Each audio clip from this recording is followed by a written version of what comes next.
ध्यान की परिपक्वता अलग अलग ध्यान सूत्र के माध्यम से हम प्राप्त कर सकते हैं। जो मूलभूत ध्येय है, जो पहचानना है, जो हमारे पास है लेकिन कहीं पर खो गया है, उसे सहज रूप से हम प्राप्त कर सकते हैं, मतलब उसे जान सकते हैं। ध्यान सूत्र अपनी स्थिति को समझे और ध्यान करें, ये पहला सूत्र है। अपनी स्थिति। अब ध्यान को इतना महत्व क्यों दिया गया है? वास्तव में ध्यान क्या है, ये समझना चाहिए।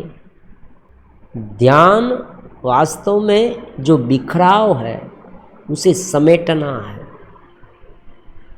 जो इधर उधर का भटकाव है उसे ठीक करना है, उसे पहचानना है।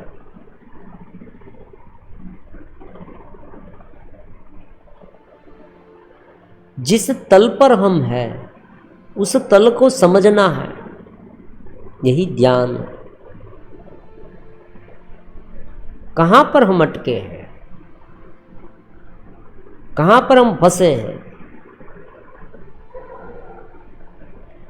अगर उसे सही तरीके से जान लिया जाए तो उनसे ऊपर तुरंत उठ जाएंगे। फिर क्या रहेगा बाकी?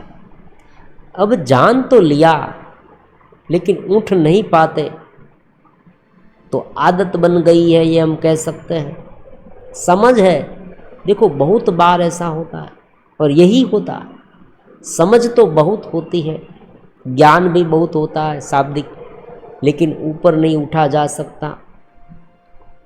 स्वाभाविक बात है, अभ्यास करना पड़ेगा। अपनी वर्तमान स्थिति को देखे, फिर ध्यान में आगे बढ़े। क्योंकि ये अलग अलग इसलिए है कि हर एक की स्थिति अलग अलग होती है।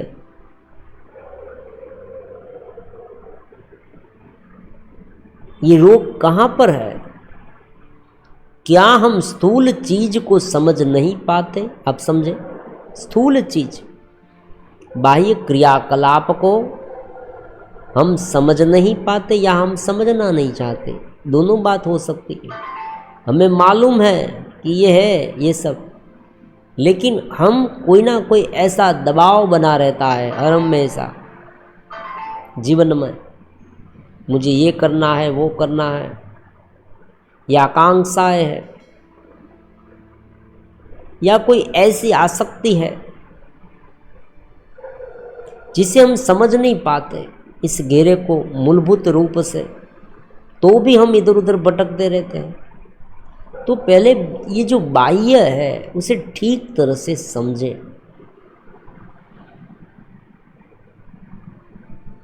ये जो घेरा है बाह्य, जो हमें बार बार प्रताड़ित करता रहता है, उन्हें ठीक तरह से समझना चाहिए।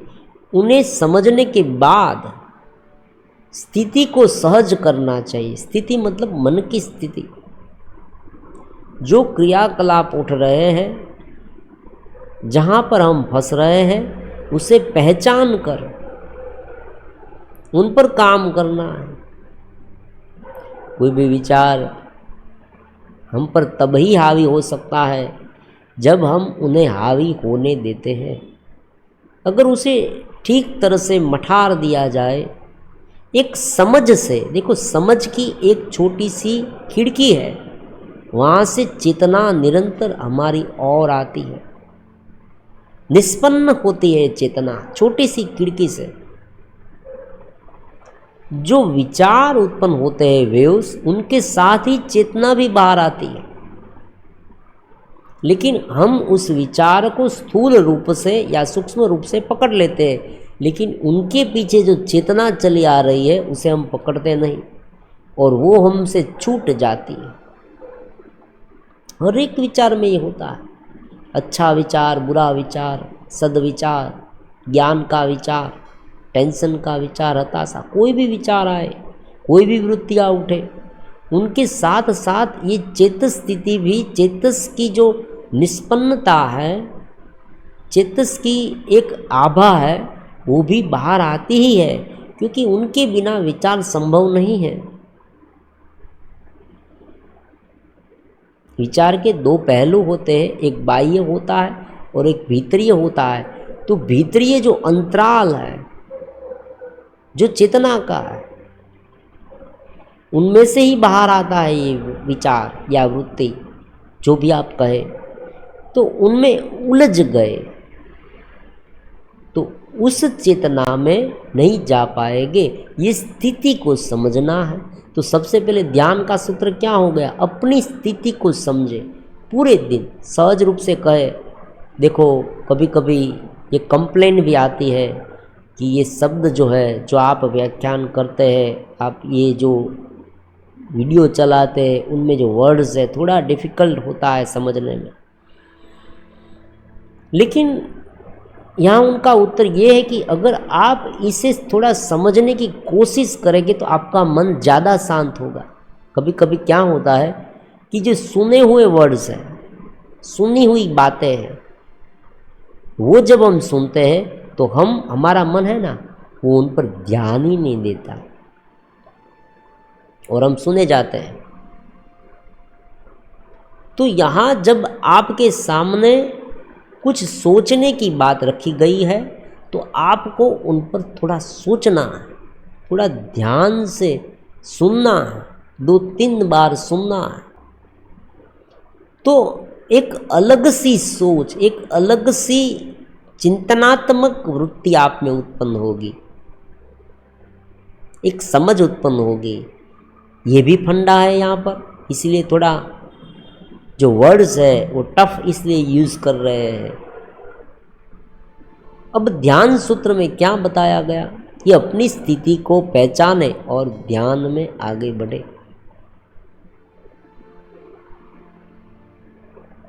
ध्यान करने के लिए कहाँ, इसलिए हमने क्या किया, एक जगह पर शांति से बैठ गए, आंखें बंद करके बैठे। मन को कितनी बार हमने एक जगह पर लाने की कोशिश की, लेकिन मन आता ही नहीं, समझे।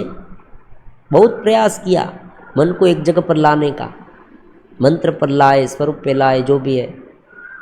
मन को देखने की जो शुरुआत है, देखना है, वो भी हमने शुरू किया। मन तो इधर उधर दौड़ता रहेगा।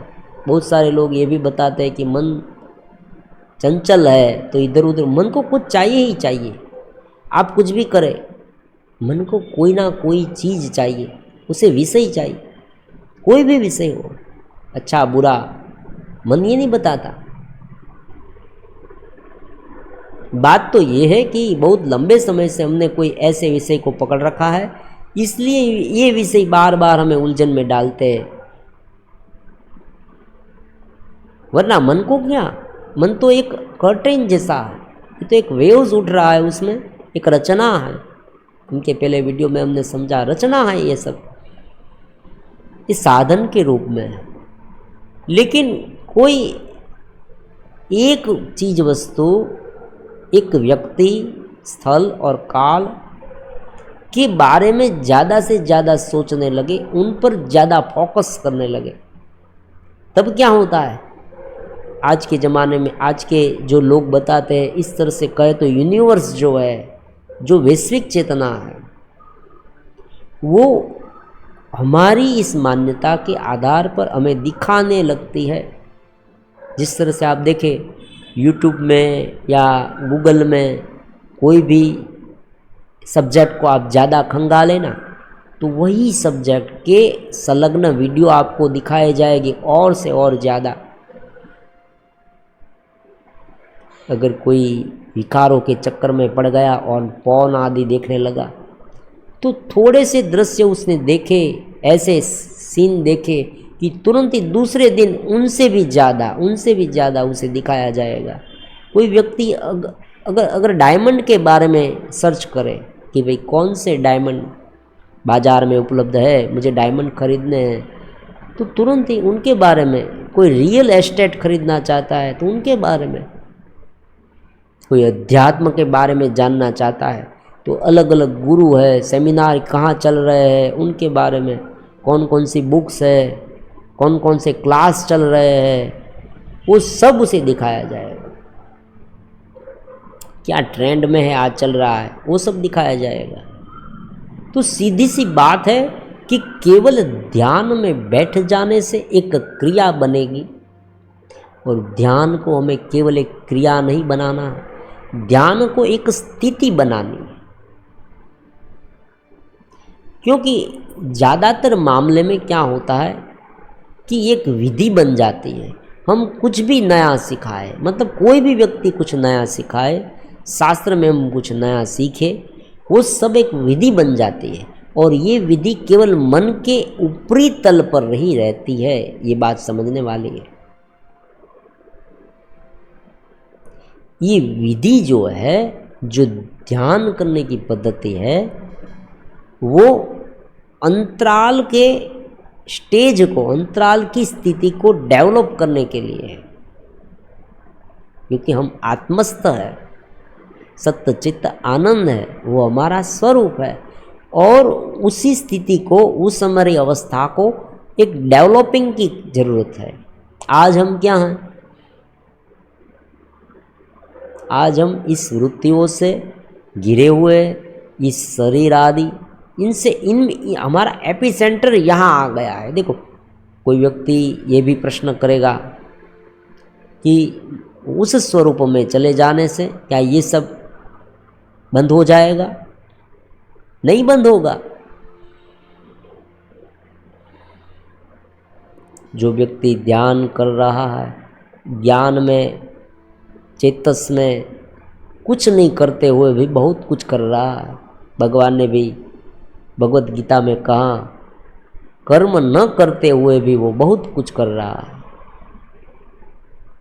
क्योंकि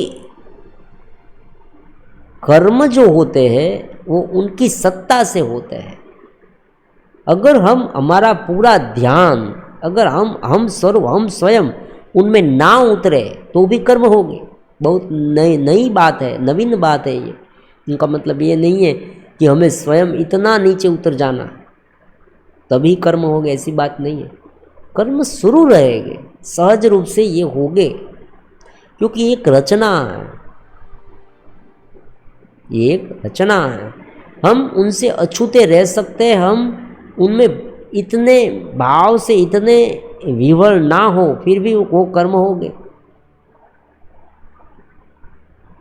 हम सहज रह सकते हैं, ये सहजता हमारी बरकरार रह सकती है, और कर्म भी होते रहेंगे, और विचार भी चलता रहेगा जितना जरूरी है। तो अगर इस स्थिति को पहचान लेंगे कि भाई इस बात को ध्यान कहते हैं, तो हमारा जो पूरा का पूरा फंडा है ना ध्यान करने का, वो बदल जाएगा, हमारी पूरी प्रोसेस बदल जाएगी। हम ये नहीं सोचेंगे कि भाई आज मैंने इतने मंत्र जाप किए। बहुत सारे लोग ये बताते हैं कि हम हर रोज़ 10 माला करते हैं, 15 माला करते हैं, 20 माला मंत्र जाप करते हैं, एक के बाद एक इस तरह से राम राम राम, इस तरह से कोई भी मंत्र लो, सभी मंत्र पवित्र उत्तम है, उनसे लाभ भी होगा। लेकिन उनका जो मूलभूत सिद्धांत है, ये क्यों करना है ये जानना है, और हमारी स्थिति कहाँ है वो भी जाननी है, वरना वो यंत्रवत हो जाएगा। मान लीजिए कोई व्यक्ति को एक ऐसी समस्या है कि वो कोई एक ऐसे विचारों में उलझता ही रहता है, कुछ विचारों में, कुछ भावनाओं में, तो उस भावना को उसे अपने चेतस स्थिति से समझना होगा। अगर वो समझ जाएगा कि ये भाव है वो मन के स्तर पर है, और उनके साथ इतना एकरूप होना मेरे लिए ठीक नहीं है, मैं मेरी ये स्थिति को डेवलप नहीं कर पाऊंगा, ये सब समझ जाएगा। इस भाव को पूरी तरह से समझना, जैसे ही वो समझ जाएगा ये भाव सहज हो जाएंगे। इसीलिए कहते हैं ना, अज्ञान में बहुत कुछ हो जाता है। अगर वो ये भाव, ये जो उनके मनोवृत्ति है, मन की टेंडेंसी बन गई है, उसे समझे ही नहीं और ध्यान भी करता रहे और उसे भी करता रहे, तो जो अंतराल की स्थिति है, आत्मस्थिति, वो नहीं बनेगी। वो कहीं पर कहीं ना कहीं फंसा रहेगा।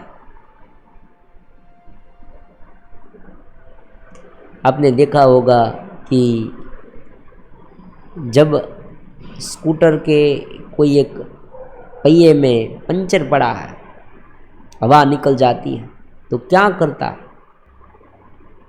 जो गैरेज वाला है? वो क्या करता है? ट्यूब को निकाल कर पानी में डुबाकर हवा भर के पानी में डुबाता है, फिर देखता है कहाँ से हवा लीकेज हो रही है। जहाँ पर लीकेज हो रहा है वहाँ पर ये पंचर का काम करना है। टैप वहाँ लगा देनी है, छोटी सी टैप, कि वहाँ से हवा निकले नहीं। तो ये 2 बार चेक करता है, एक बार पहले चेक करता है, फिर लगाने के बाद चेक करता है, दोनों बार चेक करता है। वो समझता है कि भाई हवा नहीं निकलनी चाहिए। तो यहाँ भी यही बात है कि हमारी चेतना उनमें इतनी उलझनी नहीं चाहिए, समझ डेवलप होनी चाहिए, हमें अपने वास्तविक स्वरूप का अनुभव होना चाहिए, हम उस भाव में रहने चाहिए। जो बाह्य स्थिति में हो रहा है वो केवल एक जड़ है, स्थूल है। आत्मा को उनसे साथ कोई लेना देना नहीं है। ये नई बात है, बिल्कुल नई बात है, नवीन है। अनेक जन्म बीत गए, आत्मा एक जन्म से एक शरीर से दूसरे शरीर में जाता रहेगा, अलग अलग प्रकार के अपने संस्कारों के साथ। तो ये संस्कार जो है वो एक तल पर है और हमारा स्वरूप दूसरे तल पर है।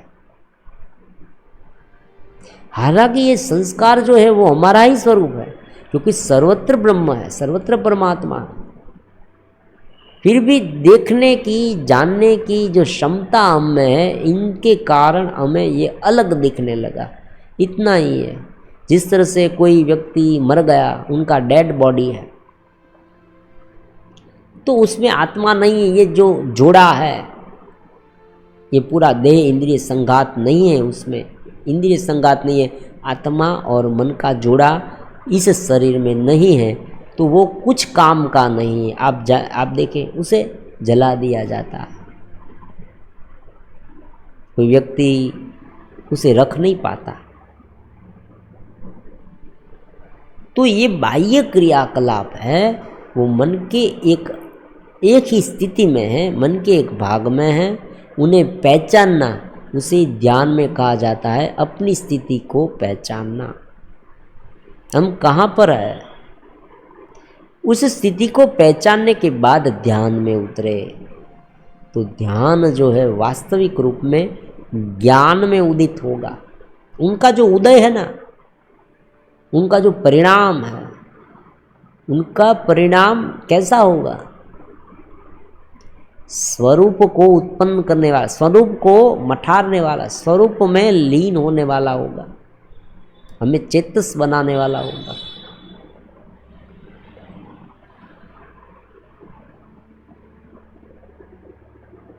वो शांति, आनंद, दिव्यता निरंतर बनी रहनी चाहिए और बनी रहती है, उसमें कोई नई बात भी नहीं है। मन के स्तर पर सहज रूप से विवरता होगी, गुस्सा भी आ सकता है, क्रोध भी आ सकता है, चिंता भी हो सकती है, लेकिन जितनी इंटेंसिटी, जितनी प्रबलता पहले थी वो कम हो जाएगी। और जितनी वो कम होगी, जितनी शांति प्रवर्तमान होगी, जितना सहजता आ जाएगी।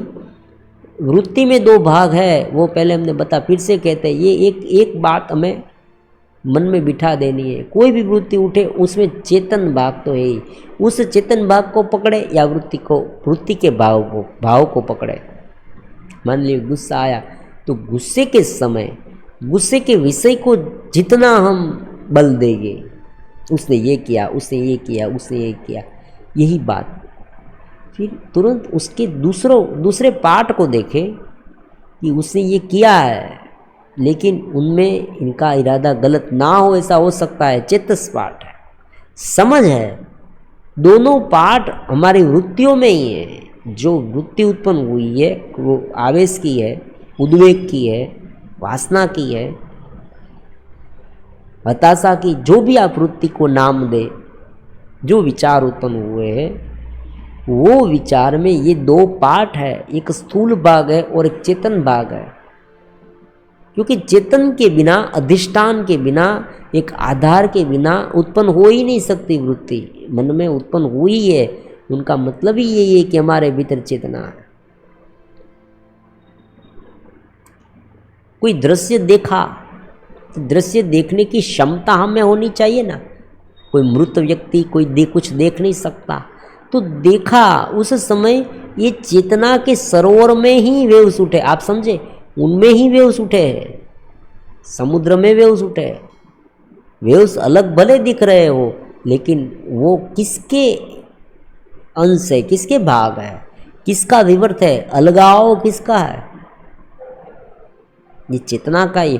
तो जब जब ये वेव्स उठे तब हम उसे मठारते जाए, समझते जाए, अपनी स्थिति को पहचानते जाए कि ये वृत्ति जो है वो चेतना की है, चेतना में उत्पन्न हुई है।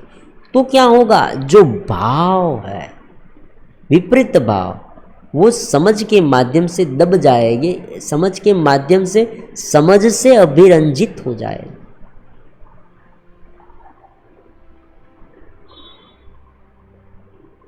कुछ कुछ मिठाइयाँ ऐसी होती, आपने देखा होगा कि जो चीनी का लिक्विड है, बहुत मीठा लिक्विड उन पर डाला जाता है, तो उस तरह से ये इसको अभिरंजित कर दे।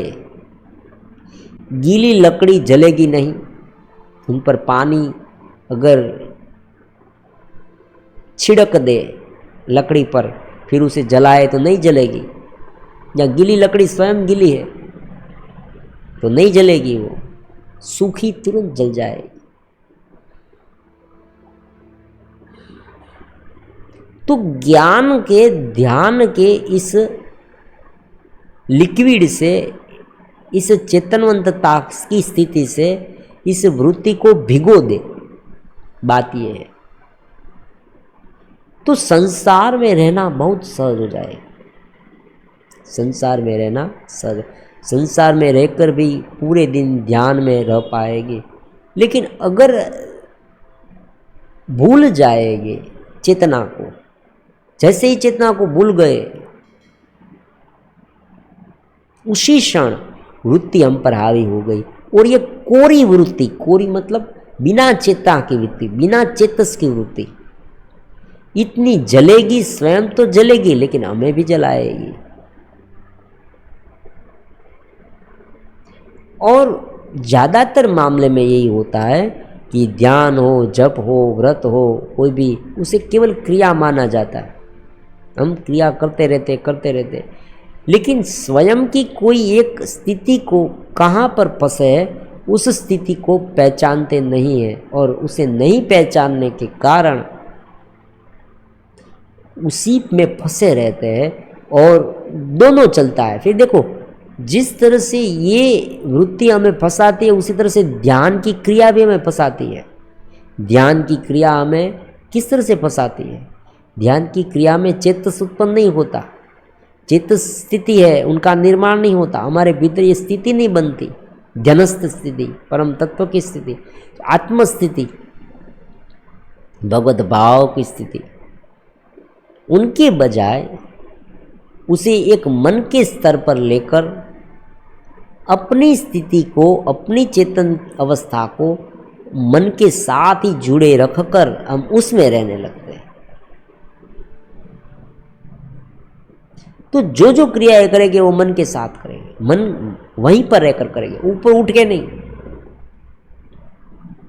अगर उसे ऊपर उठ के करेंगे उसी स्थिति को पहचान कर करेंगे, अपने स्वरूप को जान कर करेंगे, तो यही विधियाँ हमें अपने गंतव्य स्थान पर ले जाने वाली थी। लेकिन अगर बाह्य स्थिति में फंसकर करेंगे, मतलब कोई ना कोई वृत्ति है, जो भावना है, जो कसाय है, जो कलेश है, केवल उनके साथ गिर कर करेंगे, तो यही वृत्ति हमारा समय बर्बाद करेगी और कभी कभी उलझन में भी डाल देगी। क्योंकि विधियों से अगर कुछ नहीं हुआ तो भी हम चिंतित हो गए। हमने कहा कि भाई भगवान का नाम हमने बहुत लिया लेकिन कुछ नहीं हुआ। देखो, भगवान का नाम तो हम बहुत लेते हैं, कुछ नहीं होता, भगवान ने कुछ किया ही नहीं। वास्तव में ऐसा नहीं है। अस्तित्व है वो बहुत दयालु भी है और क्रूर भी है। आपको नहीं नया लगेगा ये क्रूर है, आया है। अज्ञान की स्थिति में वो अत्यंत क्रूर हो जाता है। उनकी क्रूरता इतनी है, असीम क्रूर। जितनी दया असीम है उतनी क्रूरता भी असीम है। अविद्या युक्त जीवात्मा इस जगत में बहुत दुखी होते हैं और उनका दुख परमात्मा के कारण नहीं है, उनके स्वयं के कारण है। जितना वो चेतस से दूर होता जाएगा अपने स्वरूप से और उस वृत्तियों में, शरीर में, वासनाओं में गिरता जाएगा, विकारों में गिरता जाएगा, उनका दुख बढ़ता ही जाएगा, बढ़ता ही जाएगा। फिर एक समय के बाद ऐसा होगा कि वो अंधेरे में इतना गिर जाएगा कि बाहर निकलना उनके लिए बहुत मुश्किल हो जाएगा।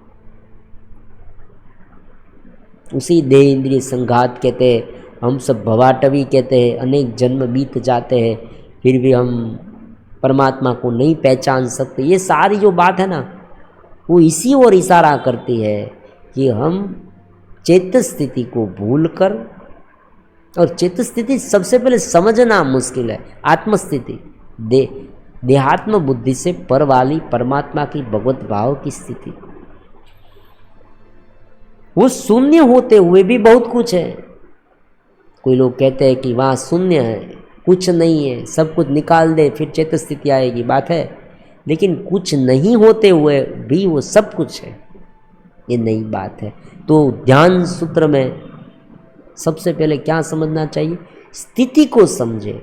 स्थिति को समझेंगे तो ध्यान सहज हो जाएगा। और ध्यान का परिणाम जो है, उनसे जो निष्पन्न होता है, तो वास्तव में ध्यान ज्ञान में परिवर्तित होगा। वरना तो कितना करेंगे, वहाँ का वहाँ ही रह जाएंगे। इसीलिए प्रचलित कहावत है, आत्मा को जाने बिना हमारा जो ये 184 फेरा है वो नहीं टलेगा। और आत्मज्ञान गुरु के माध्यम से तुरंत मिलता है। वो दिव्य चैतन्य स्थिति से है, चेतन के बहाव से हो सकता है, कोई विचार से हो सकता है। जैसे ही जुड़ेंगे धीरे धीरे ये आत्मस्थिति में हमारा लगाव बढ़ता जाएगा। फिर ये मन है और शरीर है, उनके क्रियाकलाप होते हुए भी चेतस रहना सहज हो जाएगा।